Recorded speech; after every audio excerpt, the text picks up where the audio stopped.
Who has been to this workshop before? Just a couple of you. Okay, excellent. So we have some repeats, so you guys will be able to lead the new ones. Who was here at my first lecture a couple weeks ago? Handful of you. Okay, most of you. Excellent. Okay, so we're actually just going to start with a little bit of review. We'll just make this full screen here. Oh, there we go. Right, PDF. Okay. So, does anyone remember the ketchup bottle analogy from last week? Yeah, okay. So for those of you who weren't here, or who haven't been privy to my rants on making things better, my challenge to you last lecture was to go out and look at the world with a fresh set of eyes and ask, in the things that I'm used to seeing in everyday life, how can I make it better? And one example that I used was a Heinz ketchup bottle, and bottles in general, because the problem with bottles right now is that they don't let you use the very full amount of product that's in them by the nature of their design. And I was also happy to tell you last time that there's been a new innovation from a group out of MIT who's essentially solved the ketchup bottle problem. So we're just going to look at this video again.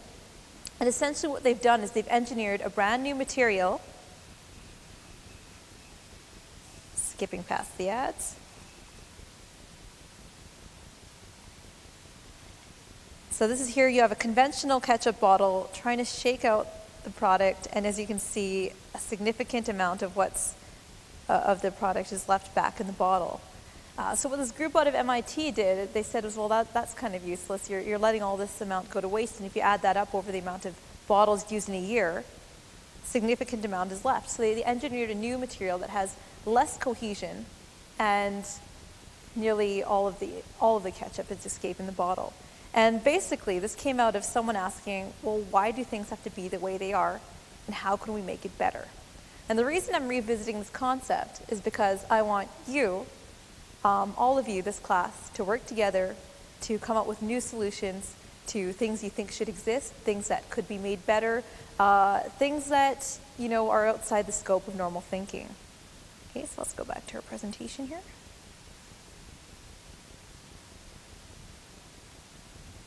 Perfect. Okay. All right, so moving on.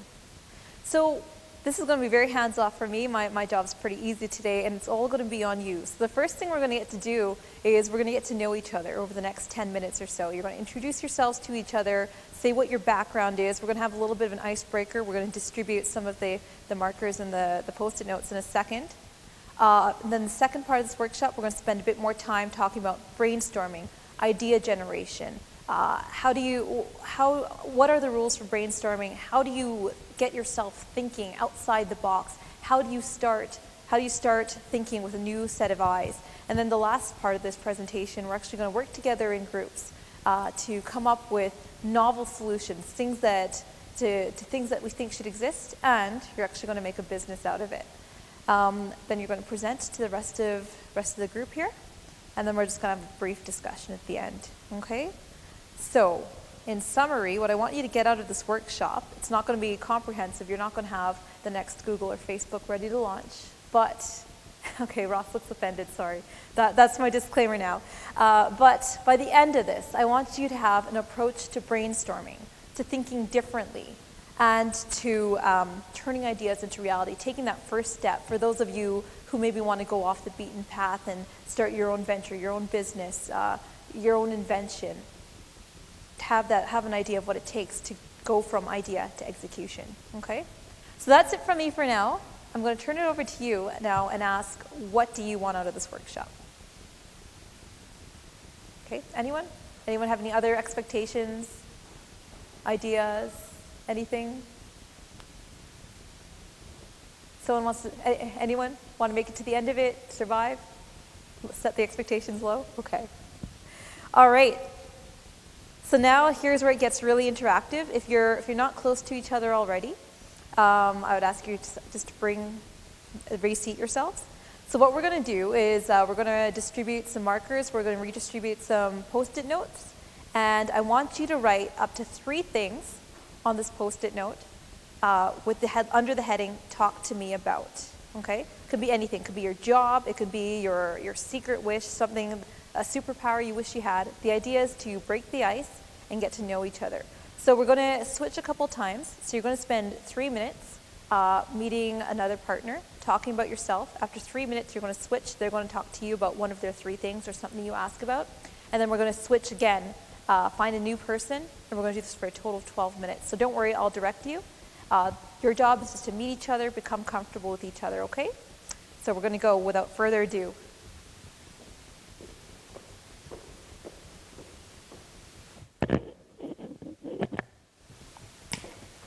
Great, so grab a set of markers here and then just pass them down, making sure everyone has something to write with. I will pass the post-it notes down. And so just while we're waiting here, who do I have here? I've met some of you before, some familiar faces and some new ones, which is nice to see. So we'll also get the mic going and have everyone introduce themselves just so I know who you are. So we'll start wherever the mic's closest. We'll start with Randy in the back.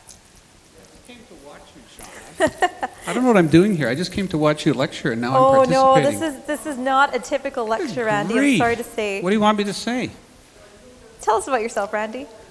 I've been a musician for 46 years and I'm one of the 2 engineering librarians on campus. I work with chemical materials and mechanical engineering. Also a little nanotechnology and a little space science. That's me. And I came to watch Shawna and clearly I'm now being asked to participate. I'm freaking out right now. There's not very many rules in this workshop, but one of them is you can't be an observer, you have to be a partaker. Also, Shawna hasn't probably told you, but she and I have a musical act together. It's called The Amazing Shawna. We actually have no name for it, but we're playing her music. Hi, I'm Solez Acharya. I work for IHSIT. My background is I'm not a medical person, I'm an engineer, electronics engineer. And I've been working with automation, robotics, and instrumentation for the last 12 years. So I came here to see what is medicine and IT or the technology doing together, and get some idea about what we can do together.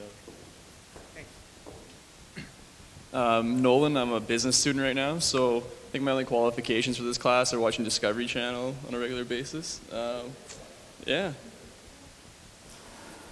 I'm Pretty. I'm one of the student coordinators, and this is my 3rd session, I think, taking the course. Hi, my name's Danny. I'm a 2nd-year medical student. I'm the leader of the Space Medicine Club that Shawna started, I don't know, 5 years ago or something like that. And this is my first time coming to one of these things, so hello. I'm Lyndon. I'm a 4th-year biology student, and I'm taking this class. Hello, my name is Victor. I'm a 4th-year neuroscience student, and I'm very interested in seeing what this lecture is going to be about. My name is Mike. I'm in my 4th year of physiology undergrad, and I'm interested in healthcare. My name is Ross. I'm a student in physics, and I'm doing my PhD. And what I hope to get out of this session is to kind of figure out the ideas that lead to some of the things that Shawna and the speakers that we've done this year, because I'm sure it's a brainstorming session just like this that led you to do the what's the network security thing that you have? Oh, the company that I have, it's CivicArt. It came out exactly a brainstorming session like this. Yeah, so that's, I think this is going to be fun. My name's Stefan. I'm a 1st-year science student here, and yeah, I've been taking this course. This is my 3rd semester taking it, and yeah, I've never done something like this in this course, so it should be interesting. My name is Blue Knox. I'm a 3rd-year double major English and political science student. I met Shawna at the President's Society dinner a few weeks ago, and I'm just excited to see what we do. I wasn't expecting this to be interactive, but I am all about being hands-on, so I'm not going to complain. I am Amani. I'm a renal pathology fellow with Dr. Solez. I'm interested in this course. It can help me in writing my project with Dr. Solez about renal pathology and technology. Hi, I'm Khulud. I'm also doing a fellowship with Dr. Kim Solez in renal pathology. And I'm attending this course also for the same reason, to see what new advances in nanotechnology and molecular pathology and all this stuff. Hi, I'm Serafin Toajirimana. I am also a fellow in rhinopathology with Dr. Solez. Thank you. Fantastic.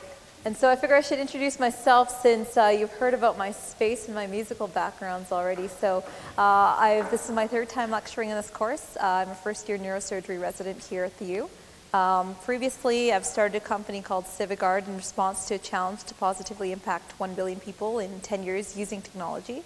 And as I was saying in response to Ross's comment, the company actually came out of brainstorming just like this, where we learned about idea generation and filtering ideas and making new leaps. So without further ado, if you haven't started writing on your Post-it notes already, we'll take a couple minutes to write 1 to 3 things that you want people to talk to you about. When you're done, put down your felts, and then we'll get to know each other a little bit. All right, and go. Alrighty, so wrap it up and then just switch around and talk to your partner about something they have written down. Okay? So you can still keep with the same partner, but just switch topics. That display the color. Okay, about another 30 seconds here, and then we'll switch groups, switch partners, okay? Now it's time to switch it up, so you can find another partner. Just wrap up your conversations. I noticed some people were going bigger groups of 2s, 3s, 4s, so feel free, just move around. Everyone should try to stand up, mix themselves up, and try not to mix yourselves up so much that you end up with the same people. Okay? We'll just do this for a couple more minutes, and then we'll move on. Very nice. We have a human bulletin board here. Awesome. All right, everyone, we're just going to wrap up our current subjects and then switch subjects one last time before we move on to the next part of the workshop. I know, you're getting to some really good conversation here. Let's talk about it more afterwards.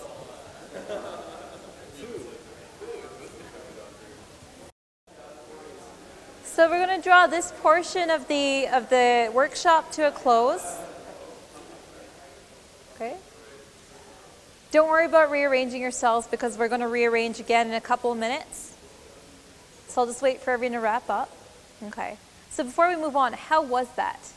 It's good. Does everyone feel comfortable, a little bit more comfortable than you were with your peers now? Awesome. Any insights to share about something you learned, about something you'd like to share? Anyone? Anything? No one learned anything? Failed. I failed as an instructor. Okay. I'm going to assume someone somewhere learned something about something. What'd you learn? Ross has what? Ross has spare vacuum tubes. This is good information. And guitars, this is good.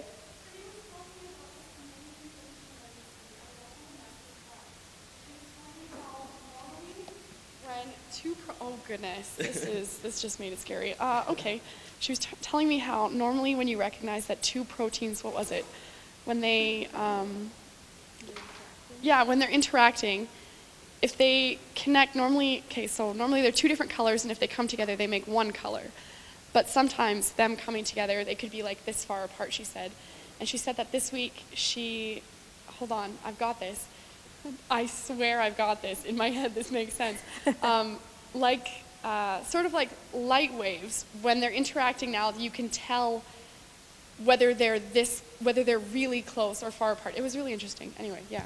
Sorry. It's fret. Fret. Do you know that method? It's just like you tag it with say you tag it with yellow fluorescent protein, and you shine light, and that'll excite one wavelength, and then the emitted wavelength will excite the other proteins. So another light will be emitted, so you can tell with much better resolution whether or not proteins are interacting. So it's a protein labeling method to tell distance of proteins? Well, it's more, well, yeah, if they're interacting, if they're like less than 20 nanometers apart, then you know that, then this fret method will work. It'll just let you know whether or not the proteins are interacting. Cool. Better than like the normal immunofluorescence, because that you're limited by the wavelength. Very cool. And so this is actually really good that you brought this up, because as I pointed out last week, for those of you who weren't here, one of the key aspects of working in teams is trying to work with people outside of your normal field, because the best interactions and ideas come at the cross bridges when two completely intersecting fields, in your case biochemistry and arts, come together and you're trying to explain things to one another, brainstorm together. Okay, I saw one more hand up. Right beside Blue? Yeah. Cool. Look at this, vacuums and photonics. Ross, you're on fire. Yeah. Very cool. And I was walking around listening to what everyone was talking about. I learned that certain nation states have weather control methods, which was really interesting, and I wondered if it might not be possible to apply those to Edmonton in the winter.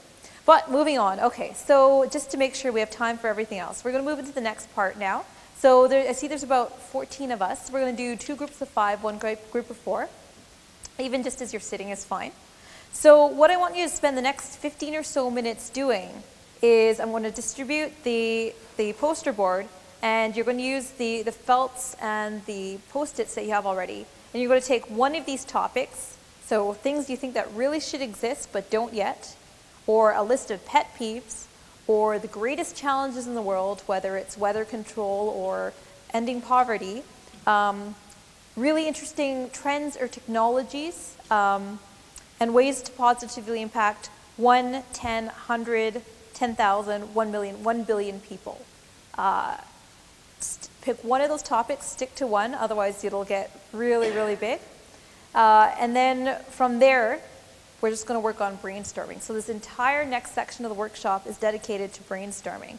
And what I like to use are what I call the IDEO rules. So this was passed on to me by the someone who works at the design firm IDEO, and they've designed everything from products for Disney, children's toys, medical and surgical projects. Okay? And so what I'd like you to do is follow this list of 7. So number 1, defer judgment. I do not want to hear any of, oh, that's ridiculous or that's stupid, because for the space of this workshop, nothing is off limits. So that leads us to number 2, encourage wild ideas, no matter how crazy, even if it defies the laws of physics. Ross, please don't throw a wet blanket. Ross has agreed. Okay, awesome. Build on the ideas of others. So if someone says, you know, hey, why can't we control the weather? And then someone else says, well, I think that's being done in China. Well, this is what's being done. And then just go back and forth. Stay focused. Don't talk about the NHL lockout or anything like that. One conversation at a time. Be visual. If you want to draw pictures, if you want to draw stickmen, that's fine. I would encourage it. I would probably even applaud it. And go for quantity. That is your major goal. Don't say, okay, you know, we're just going to work on developing this one idea. That's what the last part of the workshop is for. I want you to generate as many ideas as you can. I want to see these poster boards absolutely covered at the end of it, okay? So I'm just going to go back to this slide here. Make your groups, and I'm going to pass out the poster board, all right? And go. We're going to do this for about 15 minutes or so.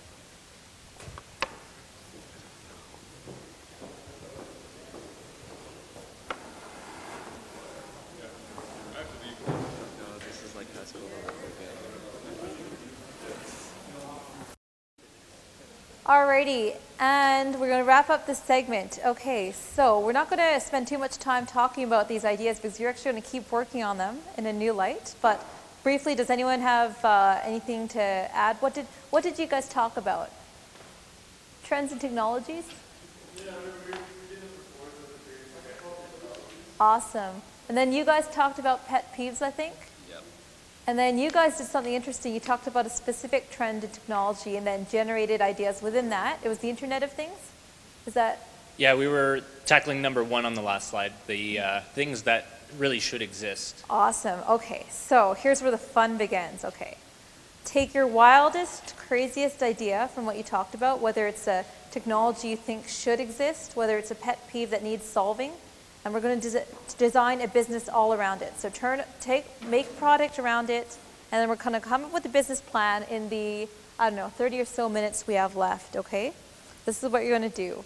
These are the questions I want you to answer. So tell me, in the next 20 minutes, what your idea is, what you're selling, what problem does it solve, what needs does it serve, who's going to use it, who's going to buy it, how you're going to make money, what threats or hurdles you might face, what help you might need, who might help you.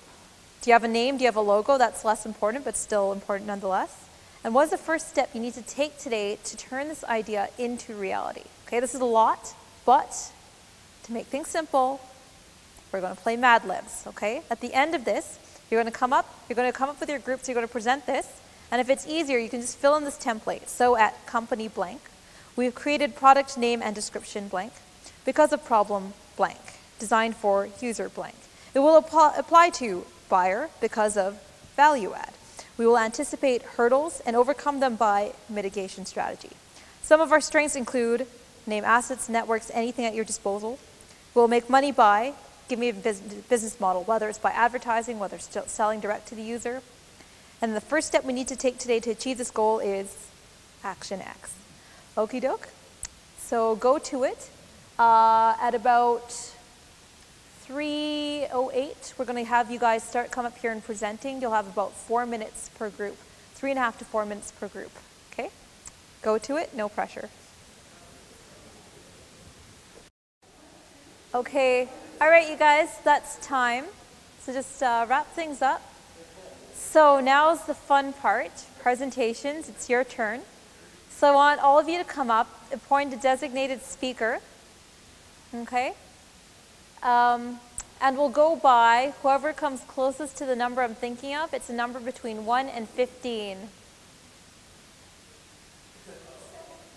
7? 4? 9. The number was pi, so you guys are closest. All right.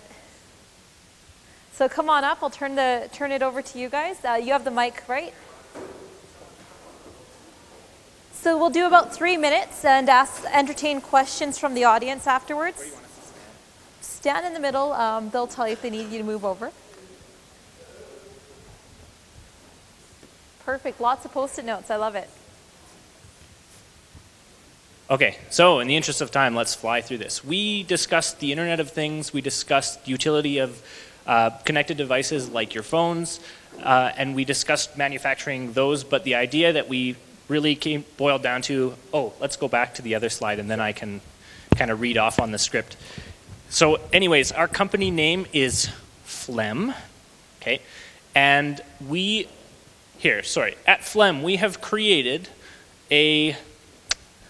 it's called a passive health, life, and emergency monitoring service. So we get Phlegm from that acronym. And it will be designed for everybody, for anybody with a connected device. It will appeal to everybody because it will monitor things like whether you've fallen down the stairs, whether you've suffered from a heart attack, what the temperature in your room is, if it's too hot to be habitable, if it's on fire, if there's carbon monoxide in the environment.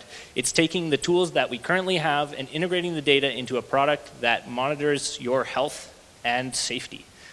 It can also do things like monitor whether you've been kidnapped, whether you're somewhere that you're not supposed to be at a time that you're not supposed to be, and alert the appropriate people, right? It can call your spouse, it can call your children, and make sure that they know, if you've all of a sudden gone off and explored the Grand Canyon, it will be able to integrate that data, it knows your plans, and it will keep you safe. Now, obviously, the hurdles are that there are privacy issues with this. And this is going to be a purely opt-in service. Just like 911, you opt in by calling them. So here you opt in proactively, and the problems that it solves are things that you don't anticipate, that your car spins out and flips over. Well, the phone knows the instant that you've had a collision, and it's alerting the call center to send emergency vehicles. So we're not waiting for a 911 call to happen anymore. We're proactive on that kind of emergency. And the way that we intend to monetize this is use the safety side as the backbone, but then have value-added services like dating. So my phone knows the things that I like. I can opt in and pay a monthly fee, and anybody else that has opted into this dating service, our phones communicate with each other. They tell us whether I might like that person, how close I am to them, what their calendar says, when their availability is, and that kind of a thing. And the first step that we need to take to achieve this goal is to develop a software that runs on existing hardware and a service backbone that we can use to implement it. So that's it. Very good. Look at that. The business in the space is 15 minutes. Any questions? Yeah. We wanted it to be memorable. Our logo is a heart with phlegm in it, but we actually added the H for health because otherwise it would have been plem. So we had passive life emergency monitoring, so really we just added health, passive health, life, and emergency monitoring. Okay, there was another question over there. This would be, the same size of a problem as Facebook, but basically, your phones, they report the critical data to a service. The service integrates it and can tell things like, so your phone would be responsible for things like, did the accelerometer just show a 9G acceleration, right? Did I fall down the stairs? Or, did the temperature go from 40 to 60 degrees? Or, well, 40 is not a good example, but from 21 to 60 degrees. And so you put a lot of onus on the device itself for reporting those behaviors in the background to the service. But then the service, basically what we discussed is doing is it's monitoring things for big changes, and then the service center calls out. So it might not call 911 immediately if it's something it doesn't think is life-threatening, but it may call me and check and make sure, like, you just had a 9G acceleration. Are you okay? And if I don't answer that call, then the service center communicates that to an emergency service nearby.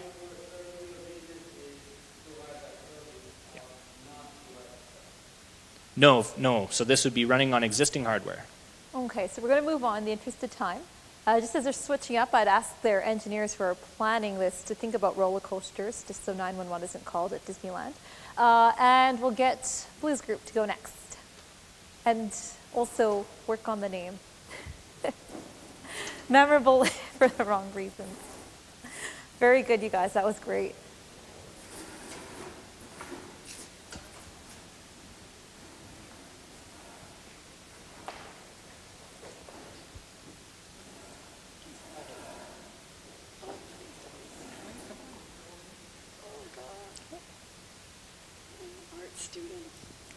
All right, go to it. Okay, so this is almost too big of an idea for a 15-minute span, and we kind of realized that once we got like elbow and then hip deep into it. So at our company, Inception TIA, Truth in Advertising, we have created an advertisement company which sells truth through advertising, or sells advertising through truth. The biggest pet peeve that we could think of that really bothered us is that advertising today is really anachronistic. You see trends in, just as one example, trends in North America, body types. Bodies are getting bigger, but in media, bodies are getting smaller, and they're moving opposite directions for some reason. And we're being sold things through sex. We're being told things like, you buy this beer, you get laid, was one of the things that we had thought of that really bothered us. And we just thought of a whole bunch of things about how, society seems to be moving forward, but media is kind of living in the past. And so we thought, there are several agencies out there which have kind of exposed this. We mentioned Adbusters, which kind of exposes the lies in advertising today. We mentioned how things like the CRTC and different governments around the world advertise to their people that, advertisements aren't the truth, media isn't the truth, but they don't offer a way out of it. So both of these just observe and kind of report back to people that what they're seeing is a lie, but it's not big enough. And so the only advertisement campaign that we could think of that was kind of truth is the Dove Real Beauty campaigns. I don't know if any of you have seen them, but it shows women of all different body types and saying that, there's not one real woman out there. They're all real women, and So we thought that we wanted to take the Dove Real Beauty campaign and make it large scale. We wanted it to catch on. So one of the problems is that it's kind of like the flu. One company buys into this idea that we need to sell this ideal to people. All the companies do because it's selling, but it doesn't mean that it's the truth. So the problem that we're seeing is lies in advertising, and they're really frustrating, and they're outrageous. They're selling these fantasies that are so far from the truth. And so this is designed for consumers and for producers.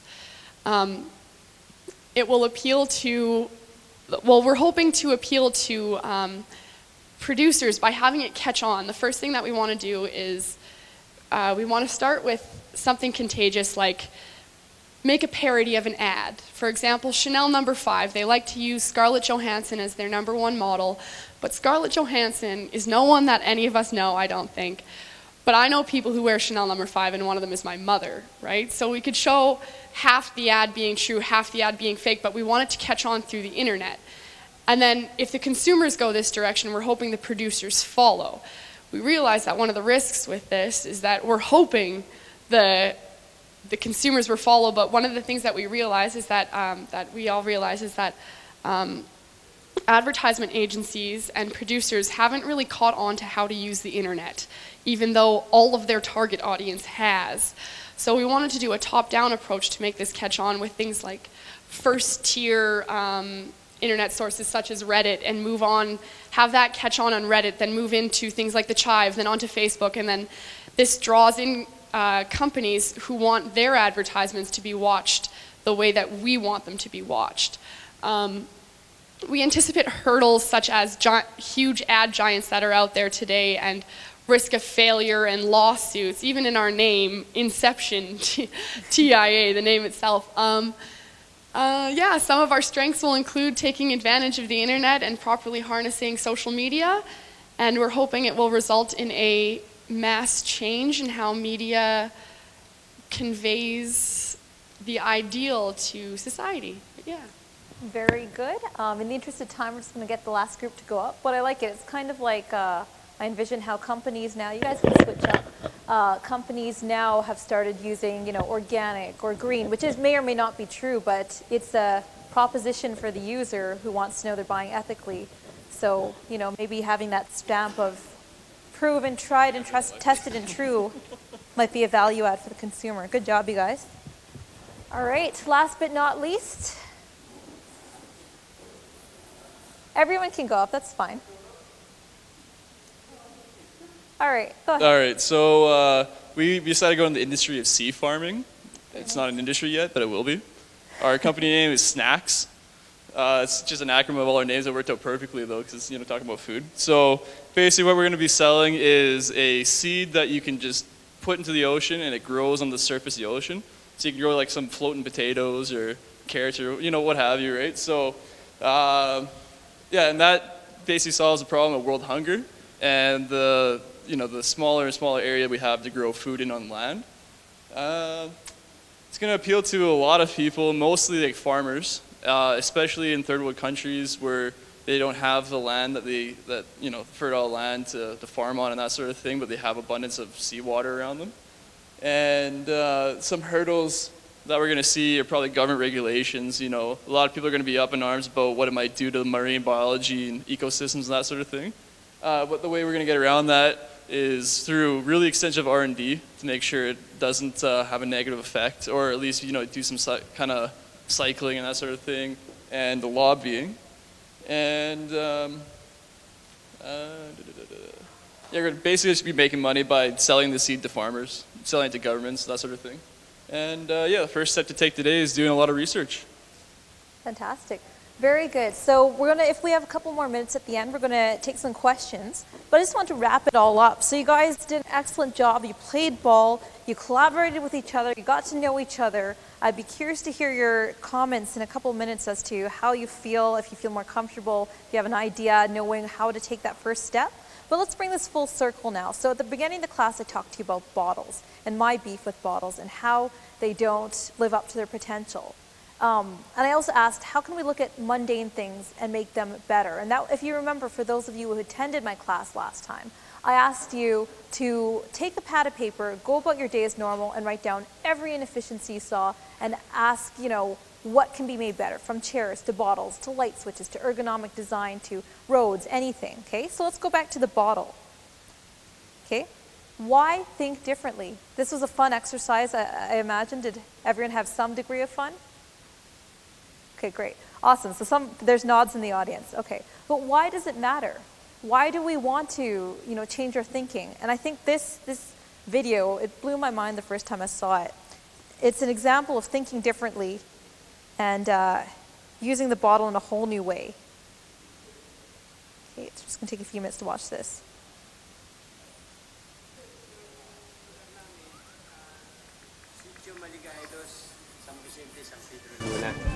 Yes. Eh, siyempre, alam mo naman, ganitong lugar, squatter area, tabing release, dikit-dikit ang bahay. Madilim talaga rito sa lugar ko na to. Wala kami dito sa loob, lagi kami sa labas. Nadadapa kasi madilim, yung dadaan mo, hindi mo alam, may nakaharang. Tutulog na lang ako, wala ilaw eh. Ang tawag na sa akin dito si Mang Dimi Solar. Napaliwanag ko yung mga bahay nila madilim. Bubutas ka ng yero, lalagay mo yung bote, lagyan mo siya ng sealant, bago lagyan mo siya ng tubig na mineral, lalagyan ng sunrox. Bago kabit mo sa bahay, lagyan sealant mo para hindi tumulo. Ganyan lang kasimple yun. Dati yung ganito, kadilim nung bago ko pagkapitan. Ngayon, nung kapitan ko na, ito na ang liwanag niya. Yan ang liwanag. Pumili po ako kasi bote lang, tubig. Maliwanag na yung bahay mo. Bumaba yung ko, binayaran ko ngayon. Simula nung makabitan ako nito. At saka itong solar bottle bulb na to, hindi mainit.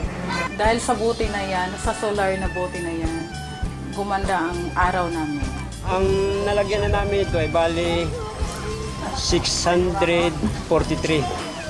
Gusto nga namin tuloy-tuloy para marami nga matulungan ng mga tao rin na yung maliwanagan mga bahay nila madidilim. Parang katulad na rin ng bumbilya. Dati natin nakakalimutan at pakinabangan na ngayon.